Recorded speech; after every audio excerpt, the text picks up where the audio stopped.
Stefana, CPG Angkatan 7, Kota Salatiga. Pada kesempatan kali ini saya akan membuat video tentang aksi nyata modul 2.3 tentang supervisi teman sejawat. Saya akan melakukan pra-observasi kepada teman sejawat. Di saat ini sudah hadir teman saya, Ibu Ika Pratiwi. Assalamualaikum Bu Ika. Waalaikumsalam warahmatullahi wabarakatuh, Bu Isti. Bagaimana kabarnya Bu Ika hari ini? Alhamdulillah baik Bu, sehat. Ya. Bu Ika ada waktu untuk hari ini Bu? Ada Bu, saya kebetulan sedang tidak mengajar. Oh iya. Bu Ika begini, kan besok pagi saya akan melakukan supervisi kepada Bu Ika di kelasnya Bu Ika ya. Iya. Bu Ika sudah siap? Insya Allah siap Bu. Oh iya. Jadi sebelum kita melakukan supervisi untuk besok pagi, kita akan melakukan pra-observasi dulu ya Bu Ika. Ya. Dari pra-observasi ini, ya Bu Ika kan sudah membuat RPP ya Bu? Sudah Bu. Iya. RPP-nya tentang apa nih Bu? Tentang pembelajaran fungsi yang akan saya lakukan besok pagi, yaitu aplikasi dari fungsi kuadrat. Aplikasi dari matematika. Iya. Terus model pembelajarannya bagaimana? Saya pakai PBL Bu, Problem-Based Learning. Oh, Jadi nanti saya sajikan masalah, kemudian untuk menagih siswa salah satunya nanti, kemudian dikelompokkan berdasarkan minat siswa dalam menyelesaikan masalah tersebut. Kemudian setelah itu nanti berdiskusi dengan teman di satu kelompoknya. Kalau sudah selesai nanti dipresentasikan di depan seperti itu. Oh, berarti ini menggunakan metode belajar diferensiasi dan KSE ya Bu? Ya, metode diferensiasi ada di sana karena kan saya kelompok-kelompokkan berdasarkan minat bakat dan kemampuan siswa. Kemudian untuk KSE-nya, ketika nanti siswa mungkin bosan, saya akan setelkan suatu musik. Mereka ini kan zaman TikTok ya Bu. Nah, nanti ada joget TikTok yang sedang viral saat ini. Nanti anak-anak saya ajak joget itu biar sedikit pelemasan dan refreshing Bu, biar tidak lelah seperti itu. Baik Bu, Ibu sudah membuat RPP ya untuk persiapan supervisi besok pagi ya Bu ya. Terus dari RPP yang Ibu buat itu kan berarti ada menampilkan tujuan pembelajaran ya Bu ya. Nah, tujuan pembelajaran di sini yang Ibu tampilkan apa Bu? Tujuannya nanti berarti dengan menggunakan PBL dan diskusi kelompok, siswa-siswa ini saya harapkan dapat menyelesaikan masalah-masalah yang berkaitan dengan aplikasi dari fungsi kuadrat, manfaat fungsi kuadrat dalam kehidupan sehari-hari seperti itu. Jadi nanti dari tujuan itu kan berarti ada area pengembangan yang ingin dicapai ya? Ya itu areanya seperti apa? Areanya itu berarti siswa-siswa itu saya harapkan bisa menyelesaikan masalah-masalah dalam kehidupan sehari-hari yang bisa diselesaikan dengan fungsi kuadrat. Jadi siswa itu belajar fungsi kuadrat, ada ini dalam kehidupan sehari bisa saya selesaikan dengan fungsi kuadrat sudah saya pelajari seperti itu. Untuk aplikasi di jurusan misalnya jurusan. Kalau sesuai jurusan kan kebetulan besok kelasnya TKN ya Bu. Nah, nanti saya akan berkolaborasi dengan guru TKR produktif. Itu kalau materi seperti ini di jurusan itu ada atau enggak, maksudnya bisa saya terapkan di jurusan atau enggak. Kalau sejauh ini yang saya baca-baca itu suatu peluru ditembakkan, itu nanti bisa menghitung tinggi maksimumnya, waktunya bisa dihitung untuk mencapai tinggi maksimum tersebut. Kemudian untuk saat di kewirausahaan itu bisa untuk menghitung biaya minimum untuk suatu produk ya, itu nanti biaya minimumnya bisa dihitung pakai fungsi kuadrat itu. Mungkin nanti kalau di TKR itu mungkin luas menampang ya, luas suatu alat-alat di produktif atau mesin-mesin produktif, luas minimalnya atau luas maksimumnya itu berapa, mungkin bisa pakai fungsi kuadrat. Jadi aplikasinya sesuai dengan jurusan ya. Terus strategi yang Bu Ika siapkan? Strateginya nanti saya akan menampilkan masalah agar siswa-siswa masalah yang kontekstual dan real di kehidupan sehari-hari biar siswa tertarik untuk mempelajari ini, jadi tidak abstrak seperti itu, karena kan kalau matematika kadang ada materi-materi yang abstrak ya, ada yang membosankan juga ya, jenuh ya Bu ya. seperti itu. Kemudian nanti akan saya buat kelompok-kelompok yang sesuai dengan bakat, minat dan kemampuan peserta didik itu nanti masing-masing. Setelah itu mereka akan berdiskusi untuk menyelesaikannya. Dalam berdiskusi nanti ada panduan LKPD-nya agar saat diskusi itu tidak terlalu merambah ya kemana. Terus untuk medianya saya gunakan PowerPoint Bu. Jadi besok saya akan sediakan LCD, laptop dan PowerPoint-nya, kemudian ada KPD-nya yang untuk berdiskusi. Berarti untuk kesiapan Bu Ika untuk supervisi besok pagi sudah mantap ya Bu, luar biasa ya. Terima kasih Bu. Disiapkan sejak dini ya Bu ya. Semoga besok berjalan lancar ya Bu ya. Terus anak-anak juga bisa menerima pembelajaran dengan maksimal juga ya Bu ya. Kalau gitu saya ucapkan terima kasih Bu. Sama-sama Bu. Untuk ketemu besok pagi di kelas saat supervisi ya Bu ya. Ya, terima kasih Bu Ika. Sama-sama Bu. Assalamualaikum. Waalaikumsalam.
Nah, B kuadrat min 4AC, hasilnya tinggal masukkan B-nya berapa B? 40 kuadrat kurangi 4 kali A-nya negatif 5, C-nya adalah 0. Hasilnya berapa? 80. Jadi tinggi maksimum untuk tersebut adalah 80 meter. Dari kasus satu ini, ada yang ditanyakan? Paham? Paham atau enggak? Jadi saya ulangi, yang membuat nilai maksimum itu rumusnya adalah min B per 2A. Nilai maksimumnya pakainya rumus yang B kuadrat min 4AC per min 4. Jelas ya? Jelas? Bagaimana? Mungkin apa enggak? Nanti ada kasus yang kedua, dalam budak. Tapi ini saya lihat sudah ngantuk. Silakan berdiri dulu semuanya. Berdiri biar nggak ngantuk. Berdiri. Nah, matanya sudah tinggal.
Ayo, udah selesai soal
Tadi kira-kira selesai enggak?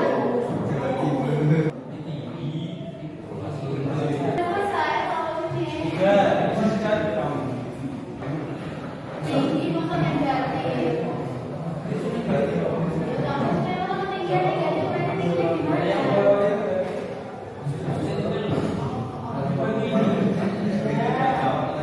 Tapi membantu nih bagaimana selesai atau belum?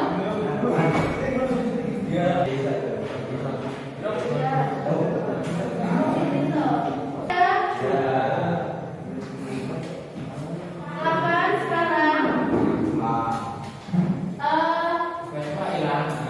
Dari masing-masing kelompok mempresentasikan hasilnya. Saya tunjuk atau menunjuk dirinya kelompoknya sendiri? Ya, kelompoknya Riana silakan. Ya, presentasi semuanya masuk sini. Terima kasih. Ya kan tadi hasil diskusi kalian berlima. Iya nih, silakan. Selamat siang teman-teman. Saya akan mempresentasikan hasil pekerjaan saya dan teman saya. Sebagai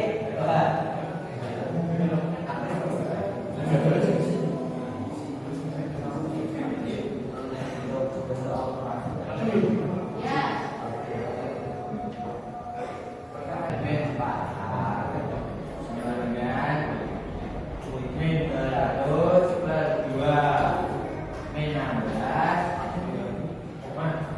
Oke kan 200 kuadrat min 4 kurung min 16 4 per min 4 kurung min 16 sama dengan hasilnya 6,25 atau 9 lingkungan hasil. Bagaimana teman-teman kelompok lain? Bagus. Jawabannya rendah. Nah. Ada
bisa disambi kok Bu. Oh jadi apa tuh ibu mohon waktunya sebentar, waktunya sebentar. Iya. Soalnya ada yang belajar.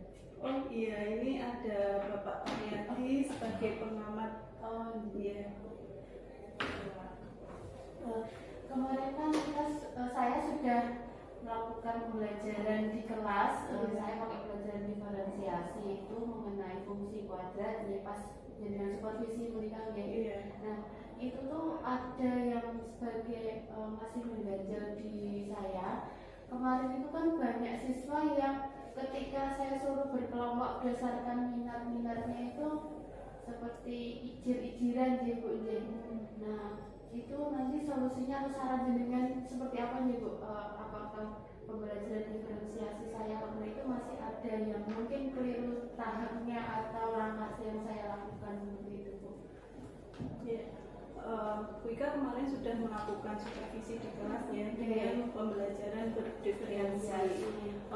Bu Ika sudah mengelompokkan siswa-siswanya belum? Iya, saya kelompokkan berdasarkan minat mereka. Tapi kadang siswa itu minatnya apa itu saja masih bingung Bu. Dia minatnya gimana itu kalau ditanya saya juga bingung Bu seperti itu. Terus langkah Bu Ika apa untuk menggali anak-anak itu biar bisa menentukan langkah mereka Bu? Oh, saya bikin kamu sukanya apa? Saya tanya seperti itu, sukanya apa? Lebih suka ke pembelajaran yang seperti apa? Saya tanya seperti itu. Kemudian ya anak-anak itu karena banyak anak nih Bu, kadang ada yang kalau dia tetap bingung menjawab, akhirnya saya kelompokkan berdasarkan dia temannya siapa saja. Jadi ikut temannya seperti itu. Kalau dia minat sudah saya arahkan ke kamu sukanya apa, terus minatnya kamu di mana, kamu lebih tertarik pembelajaran yang seperti apa. Kalau dia masih bingung, saya arahkan ke yaudah kamu belajar temanmu yang sering kamu mau ajak main yang mana, saya ajak sama saya kelompokkan dengan temannya itu. Apakah Bu Ika sudah mengelompokkan sesuai dengan minat mereka Bu? Ya, saya melakukan berdasarkan minat mereka. Tapi kan minat mereka itu kan berdasarkan wawancara Ibu. Jadi saya berikan angket seperti itu. Berarti sebelum pembelajaran kemarin dilakukan untuk pemetaan siswa, Ibu Ika sudah membuat angket. Ya. Dari angket itu apa yang Bu Ika dapatkan? Ya saya berarti siswa kelompok ini minatnya di sini, yang ini saya berikan kelompokan minat di sini seperti itu. Jadi saya bagi-bagi. Selain itu Bu Ika bisa menggali apa lagi dari siswa? Kemarin saya dari siswa itu saya bisa tahunya dari nilainya Bu.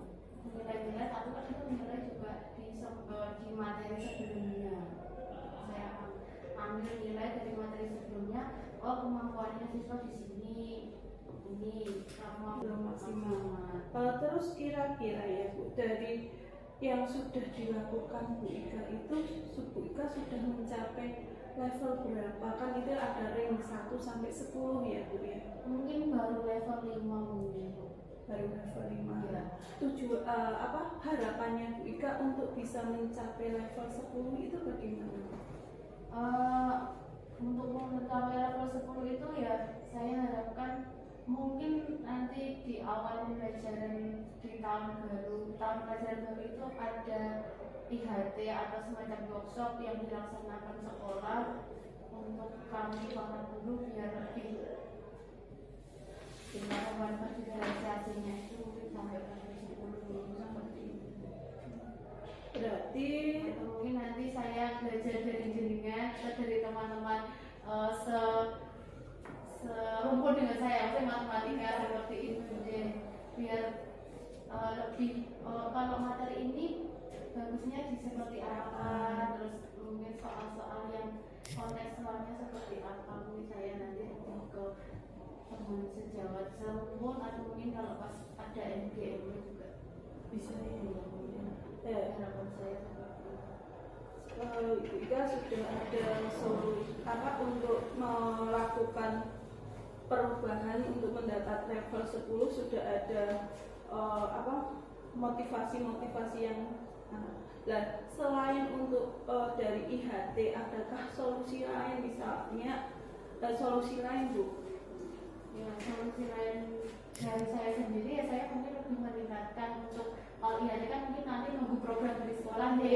Ya itu nanti salah satunya mungkin saya lebih merapat ke teman-teman yang sudah melakukan pembelajaran diferensiasi, kan sudah tahu di kelas seperti itu. Jadi saya bisa ambil apa masalah jadinya kemarin apa Bu, oh ada masalah seperti ini, berarti ini nanti bisa saya ambil apa. Itu secara luring ya Bu. Untuk langkah secara daring kan sekarang kan pemerintah sudah mengadakan banyak model pembelajaran ya. Untuk secara daring Bu Ika sudah mencapai ke situ belum? Sudah Bu, saya di daring itu di platform Merdeka Belajar juga ada pelatihannya. Saya itu juga daftar di situ, ini masih